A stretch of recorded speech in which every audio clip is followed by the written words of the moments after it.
It's a pleasure for me to be chair of the conference of Professor Alex Calache, who will talk about equity. Professor Calache is president of the International Longevity Center in Brazil. He has been working from 1975 on aging. He was one of the first voices of raise the importance of aging and global issue. He worked 20 years at the University of London and Oxford, where he obtained his master and degree.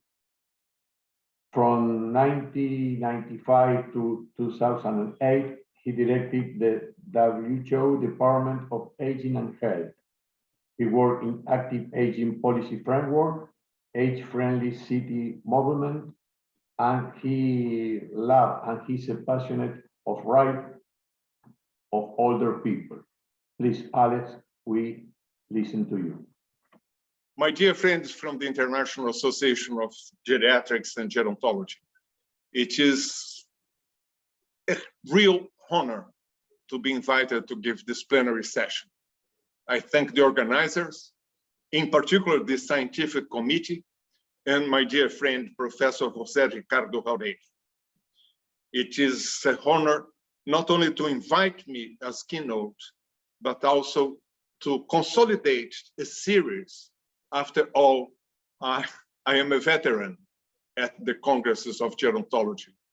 I attended the first one in Germany in 81, and then in New York, Acapulco, Budapest, Adelaide, Vancouver, Rio, Paris, Seoul, San Francisco, Buenos Aires, and here I am on the 11th time.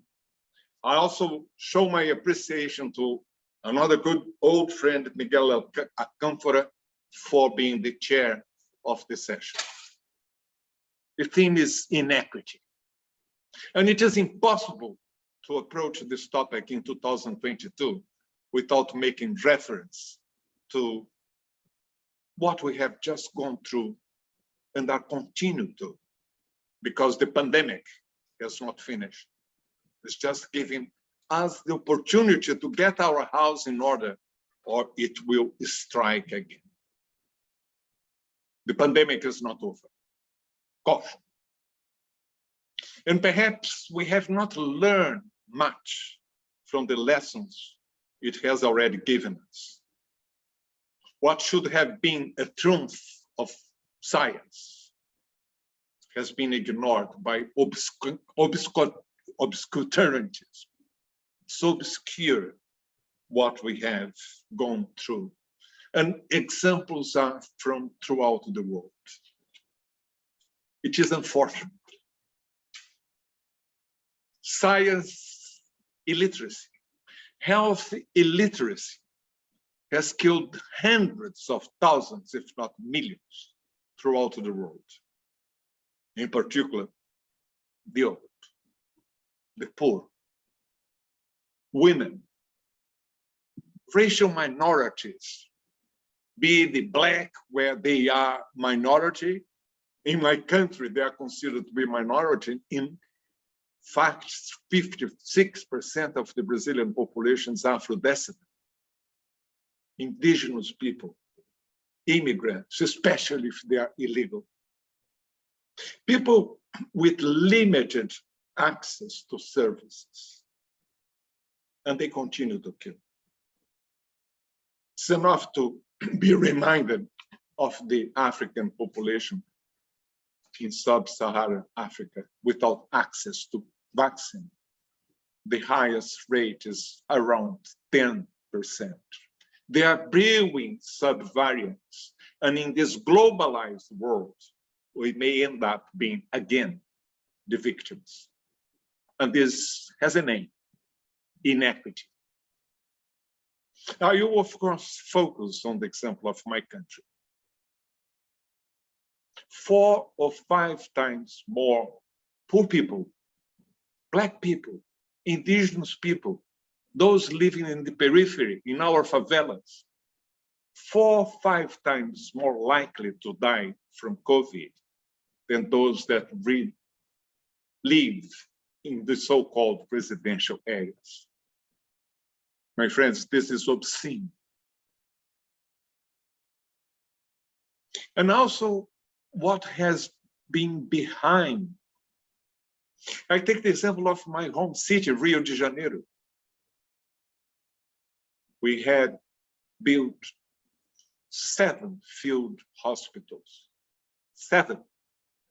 Only 1 functioned for a limited number of 2 months. What does it mean? It was the opportunity for inescrupulous politicians to take money, to siphon money from the public sector, to steal ventilators, to take the opportunity to take money to their homes. Meanwhile, people dying because they didn't have ventilators, oxygen, basic services. They were asphyxiated by the thousands to death. Not only in Rio. Take the example of the capital of the state of Amazon, Manaus, where literally people were again short of breath because the ventilators were being taken away and sold. The oxygen never arrived to their beds, and they died by the thousands. The politicians profiting, stealing, exacerbating what was already obvious: inequality. It's not that the pandemic has invented inequality. It has just brought to the open in a way that it is impossible to ignore. Let me focus again in Brazil. We have created 97 new billionaires in this country since the beginning of the pandemic. Most of them working in the health sector. Is there something wrong or not? Take, for instance, in my country, 1% of the population on the top of the socio-economic ladder, they retain 49.6% of GNP. Yes, not to say half, 49.6% in the hands of these few people, 1% of the population, the remaining 99% with the other half. But if you belong to the poorest quintile, you have 3% of the GNP. Extreme inequality. Obvious. This is expressed in the coefficient, Gini, that measures inequality. The closer to 100, the worse. 10 years ago, it was 80. It was bad enough. Brazil has always been one of the most unequal countries in the world.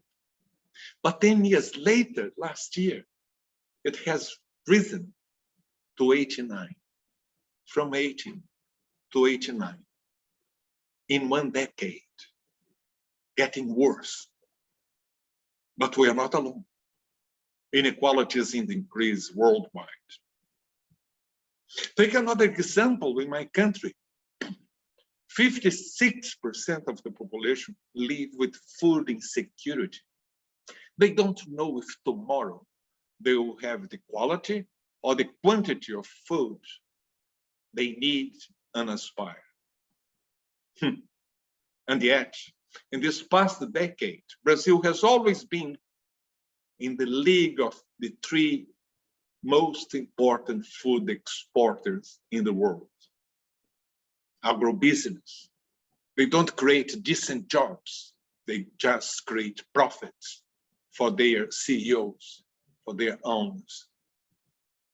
Seasonal work without dignity, without security. We're more likely to feed the pigs in China than our population. And we have 21 million people that are starving. that is equivalent to the whole population of the largest metropolitan area in Latin America, São Paulo. They have nothing to eat, neither for breakfast, lunch, or dinner, unless somebody will give food to them. This is unacceptable. And over the last year, 80% increase in people that have fallen below poverty line. Our minimum salary, which is equivalent to $200, is barely enough to buy the basic food basket. You have other expenses. You have to pay electricity. You have to pay the internet for your children to study. You have to buy a gas bottle to cook your food. You have to pay for transport. And yet, that is the reality. And they are not even counted amongst the poor, as if people with one minimum salary would escape poverty. That is the face of inequality. Extreme in Brazil, where 50% of the population doesn't have public sewage. We are a country with 220 million people, and we have 210 smartphones. And it is likely that you will have a smartphone in your hand and your feet in the open sewage. This is the image I want to pass to you in terms of inequality. And nobody can age well with dignity if this is the circumstances throughout the life course of those individuals. You may be young today, but you aspire to be an older person tomorrow. And this is not a good way to start. Tremendous disdain for human lives, expressed in the words of our top leader. And so what? What does it matter if the weak, the old, those with disabilities die? Get away. You are a burden to our public sector, particularly those that are weak, with premature non-communicable diseases, the famous comorbidities. The old being considered disposable, unproductive. And he doesn't seem to know that to have an older person in Brazil, in poor families, is what guarantees food in the shelves, electricity bills paid, transport for your children to seek a job. Older people are resources to their families, communities, and societies, not a burden. We counted 700,000 deaths. Number 2 in the world. Number 1, United States, with over 1 million. Same picture of inequality. But it's not only those who died that were victims. Millions of relatives, loved ones, traumatized by that. And so what? They could not express their bereavement, their grief, their sense of loss. They were unrecognized, unacknowledged. Total lack of compassion, empathy, solidarity. It's painful. It is very painful. Where is my grandmother? Where is my husband? Where is my child? They're dead. They're dead because they were poor, they were weak, they were old. It's not only in Brazil.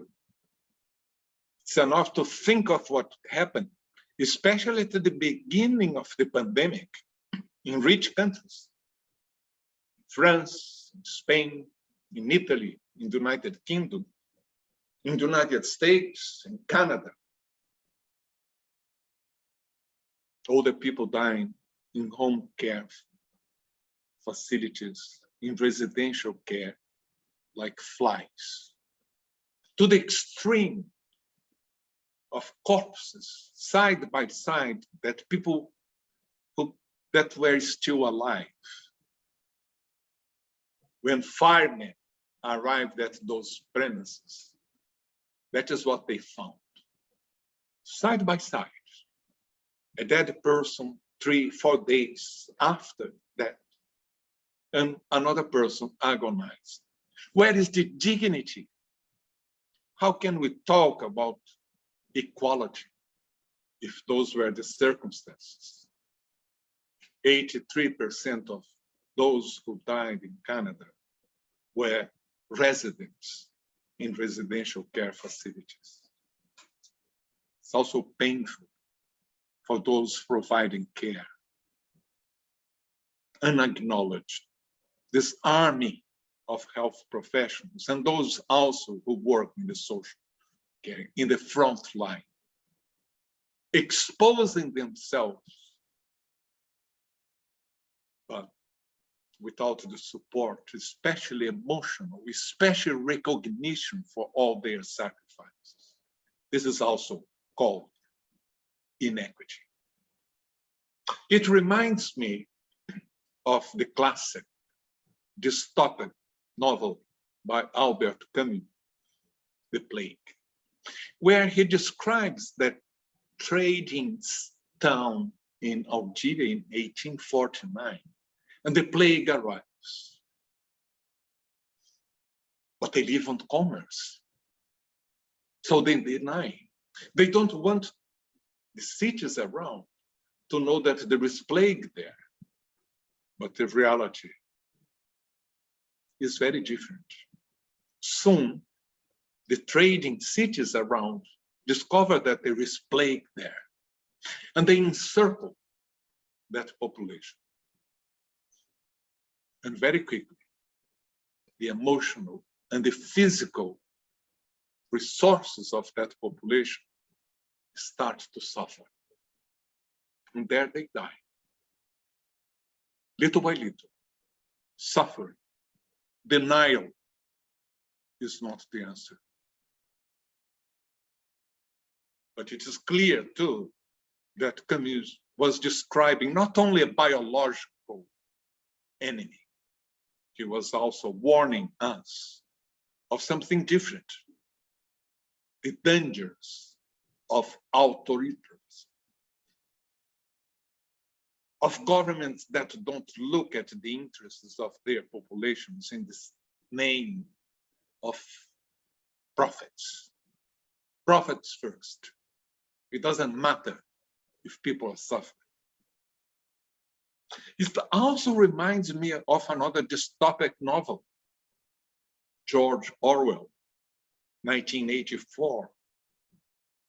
And the two important contributions of this novel is the newspeak. Words start to lose their meaning. Democracy, freedom, justice.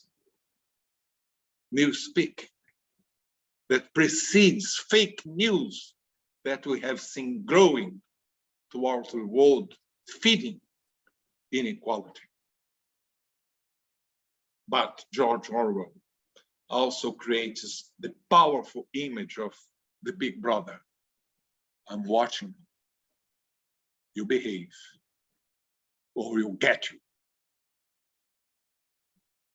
Behind all that, a real tsunami of ages.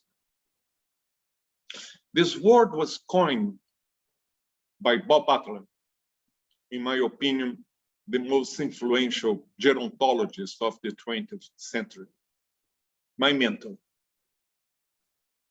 He created the International Longevity Center and subsequently I became his successor as the president of the Global Alliance of International Longevity Center.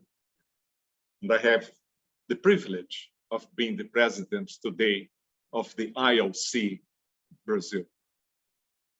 Bob Butler was a man ahead of his time, visionary. It's enough to say that the year after he coined the word ages, he published a book co-written with his wife, Bernard Lewis, Sex in Old Age, over 50 years ago. He also created the National Institute of Aging within the National Institute of Health in Washington, and was the first chair of geriatric medicine in his native New York. Great Bob Butler, coining the word ages, referring to sexes, to races. And if I could summarize what he expressed by coining the word ages, it is an is, like races, sexes, LGBTs, capacities, ages. They all have 4 I's in common. The first is ideology, a group that believes that you are worth more than another one. I'm a man, you are a woman. I'm white, you are black. I have a disability, you are capable. I'm black, you are white. It's the ideology that will try to convince societies that a group is special and deserves more.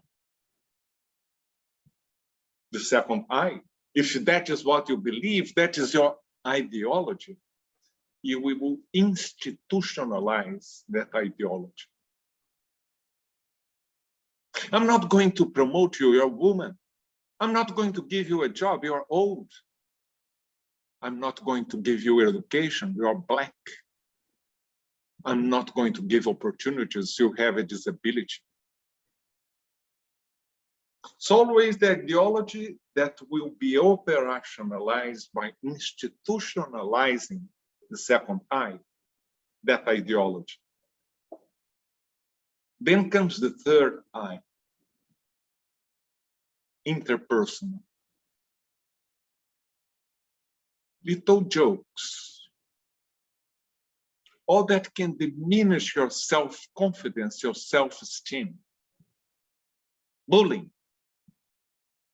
And gradually you will start to feel diminished until the objective of the ideology happens. That group that has been discriminated, that has been the victim of racism or sexism or LGBTs or ages, will believe that, yes, I deserve it. I deserve to be discriminated. You internalize ideology, institutionalizing, interpersonal, and finally, you internalize.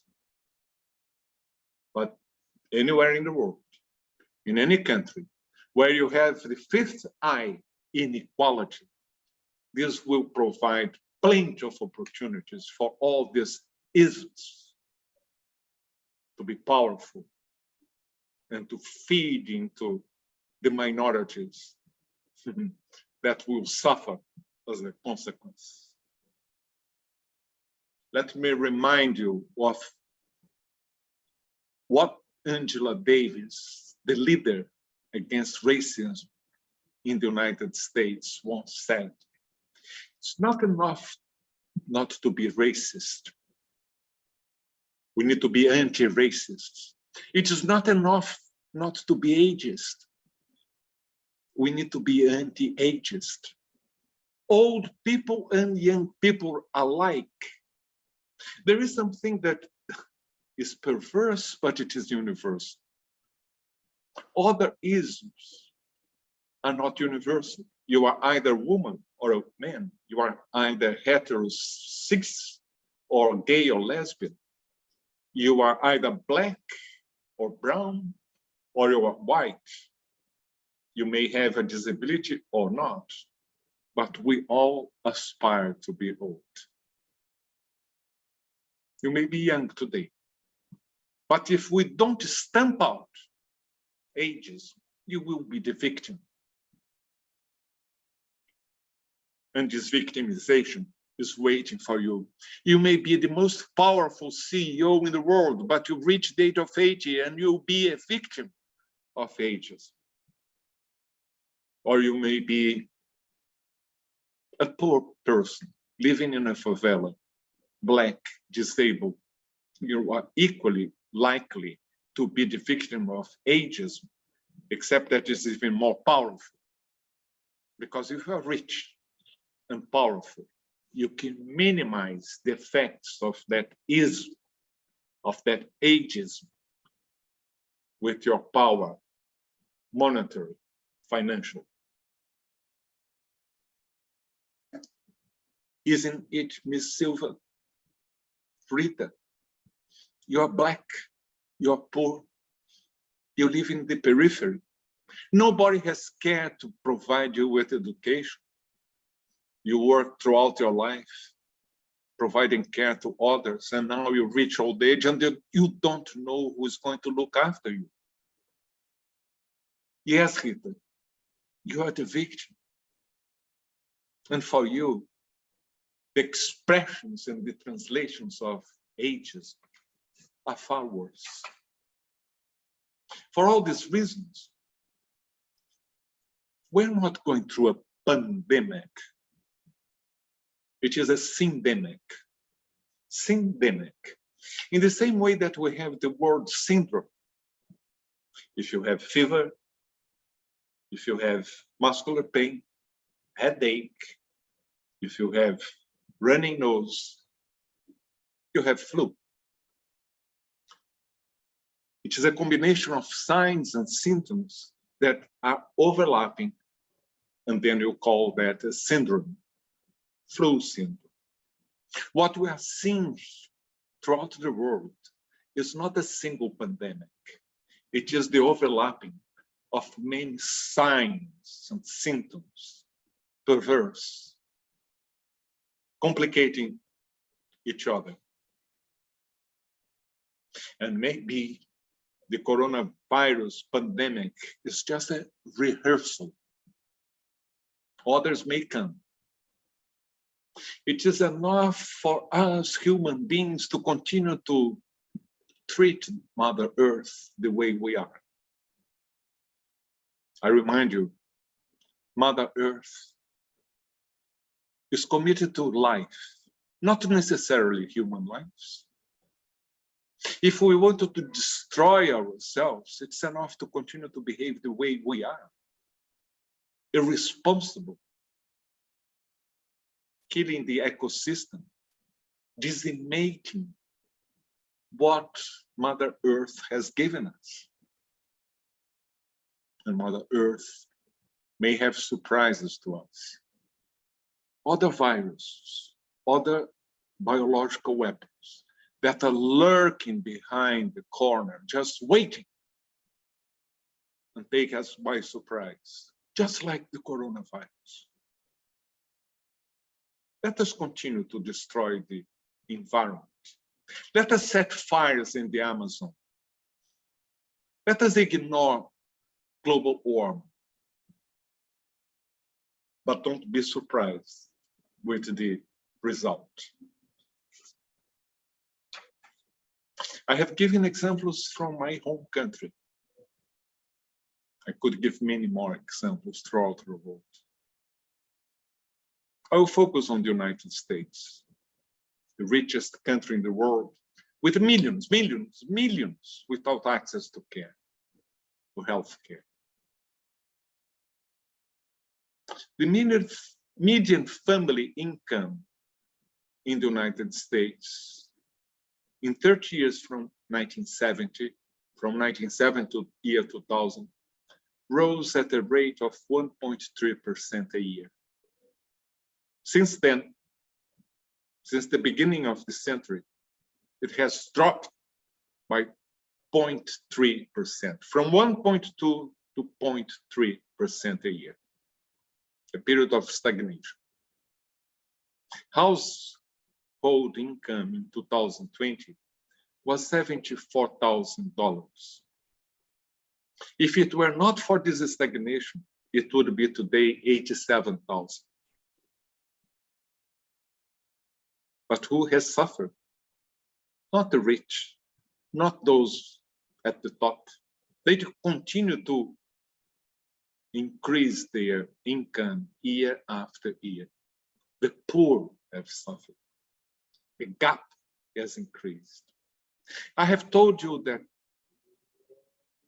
Gini coefficient that measures inequality in Brazil is 89 today, and it was 80 10 years ago. And the closer to 100, the worst. The United States has a Gini today of, and it is staggering, that 42.7. But it was much less. It was today, 49. In 1990 was 43. 49. Instead of getting better, inequality is getting worse in the richest country in the world. The 1% of the population in the United States retain 42.5% of GNP. In Brazil, the country famous for its inequality, is 49. This 1% have a median income of 422,000. They earn 27 more than the bottom 99%. But if you are in the poorest quintile, which is a fraction of that, it's the same picture as in Brazil. Yeah. And they are concentrated among the Black, the indigenous, immigrants, especially those that are illegal. They're made invisible. Services don't reach them. They're afraid to go to our health services to get a vaccine against COVID because they've been caught. But everybody is at risk. We live in a globalized world. Those pockets of people that are not being vaccinated because of inequality, those people in Africa that at the very best have 10% of their populations in the best countries, they are breeding real new subvariants like Omicron that came from Africa. You may be surprised next year by new subvariants because you are neglecting through inequality those in our countries that are not having access to vaccines, or those in other countries in this globalized world that may be preparing these new subvariants lurking to catch you. Let us focus again in the United States. In the ranking of life expectancy at birth, they number 37, well below other countries, poorer than them, but less unequal. Examples, even in our continent, from Chile, Costa Rica to Cuba, from Greece, Portugal, and Spain. Inequality kills. Let us look at health-adjusted life expectancy, which is 12 years lower in the United States when compared to Japan, Scandinavian countries, Switzerland, And then you may react out, but they are rich. What about Spain, Portugal, Greece, Uruguay?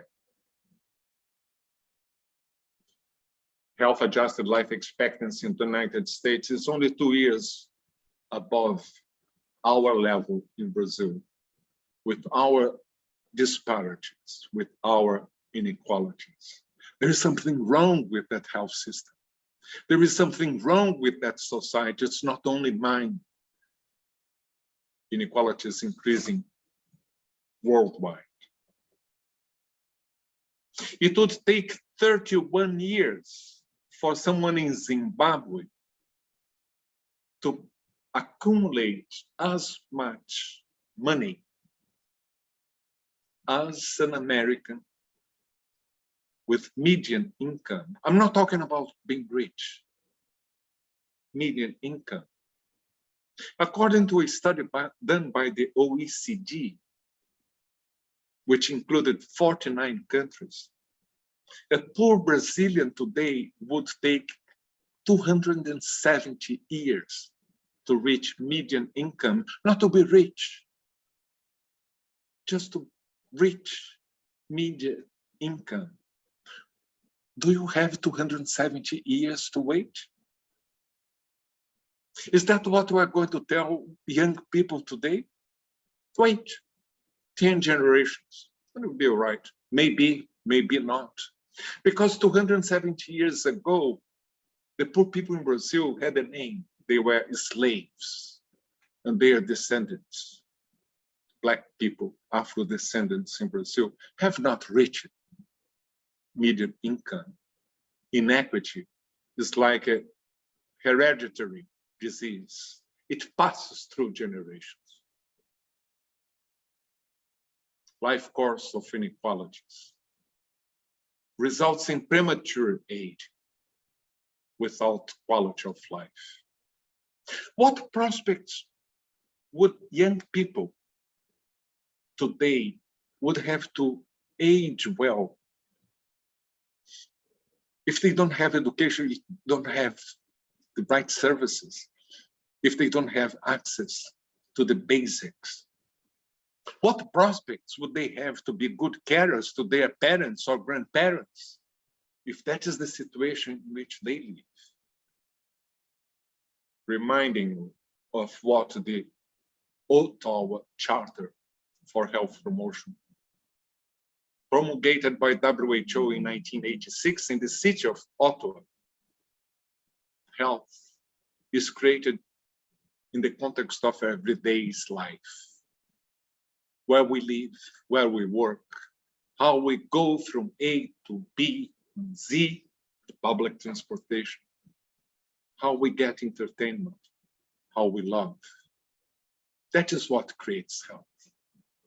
And these young people that are denied the basics are not having the context in which they can become, as a miracle, healthy older persons. Yet, we are living the longevity revolution. I say that the most important social achievement of last century was the possibility of getting older. It's enough to say that Germany had the highest life expectancy in the world in 1900, 46 years. There is not a single country today with a life expectancy as low as the highest some 100 years ago.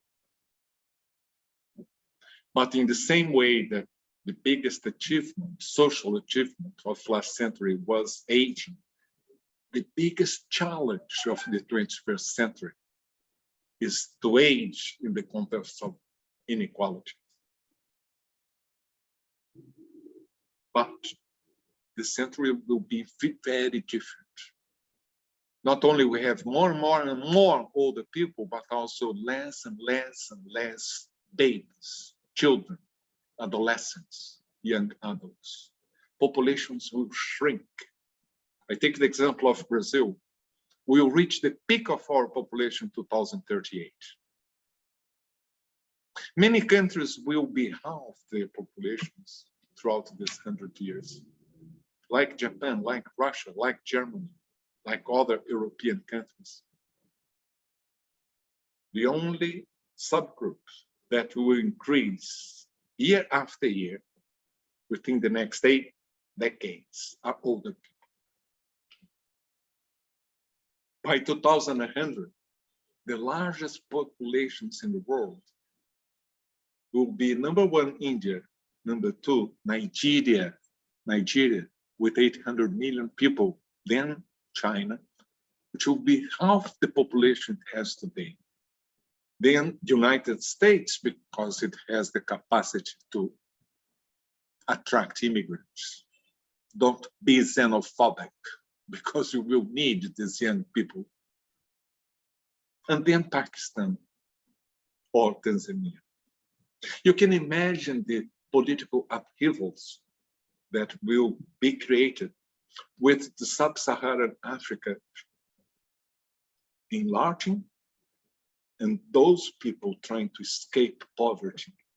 The pressures for migration will be enormous. If you think that what you see in the Mediterranean Sea, people desperate to get to Europe, we haven't seen much yet. Then I can only paraphrase Linda Free. Throughout the century, the only renewable source of growth are not going to be soya beans, solar panels, aeolic energy. It's not going to be iron ore. It's not going to be oil. It is going to be older people. Older people are going to be in the increase. And we better invest on these young people that are going to be the older people tomorrow, the only segment of the population that's going to grow. Investing in the future of older people means investing in the future of the whole society to make them more productive, competitive. Older people that will be healthy are resources to their families, communities, societies, the economy. And their societies will be more sustainable, productive, competitive. Only health matters? I don't think so. I think that in addition to healthy aging, and we are through the decade of healthy aging, active aging is also important. In 2002, WHO launched the Active Aging Policy Framework, which continues to be influential in the policy development in many countries. And the definition is very simple. Is to optimize opportunities for 4 pillars: health, and it does come first. Lifelong learning, you need to accumulate knowledge. Participation, the right to participate in society. And last, security, protection. That is what is going to bring quality of life as you age. I translate this when talking to lay people, the 4 capitals that are needed for you to age well: health, knowledge, social capital. You never know who is going to look after you once you get older and may be dependent. But also, if you can, accumulate financial resources. But how? With unemployment, with inflation, how can you tell me? How can you tell me eat broccoli in the first week of the month if I'm not going to have enough to buy sugar and flour at the end of the month? Inequalities again. With this longevity revolution, our lives are no longer 100-meter sprints. It's like a marathon. And whoever has trained for a marathon knows that you have to accumulate knowledge, you have to have stamina, determination, you have to rehearse, because you never know what's next behind that column or around the corner. You have to create reserves to age well. You're going to last 80, 90, 100 years, not 43, which was the life expectancy when I was born in Brazil. How can you tell that you have to accumulate these 4 capitals for people that are illiterate or half illiterate, hungry, unemployed or sub-employed, without access to the basics, health, employment, jobs, food security, education. And lastly, we need to embrace a rights-based approach. I have rights. I don't want anybody to infantilize or be paternalistic to me. I want to be treated with respect. Not only because I'm old. Like last year, we had to orchestrate a civil society response to WHO, including old age as a disease. We won, but it was difficult. And I kept saying, I know I'm going to die old because I am already, but it's not going to be of old age. It's going to be from a disease that may be prevented and can be treated. And if I die, will be a disease with name and surname. We have to stamp out every single form of ageism that we encounter.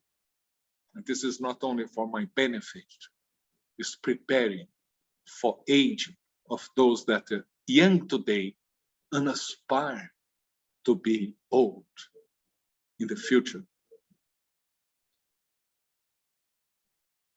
And this goes together with forging intergenerational harmony, solidarity. Like I can express with this picture that was drawn by a young friend who gave me the privilege of being his mentor. He painted this, expressing the wisdom of elephants, young elephants, thanking the old elephant for whatever this old elephant has done to him. And this old elephant feels the privilege of leaving behind a legacy. That is what we aspire. Thank you.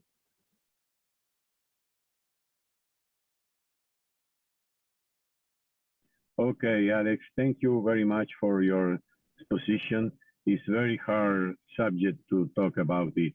And I think that is one of the biggest problems in this century to be resolved. And the inequity is, in the history, one of the main subjects to resolve.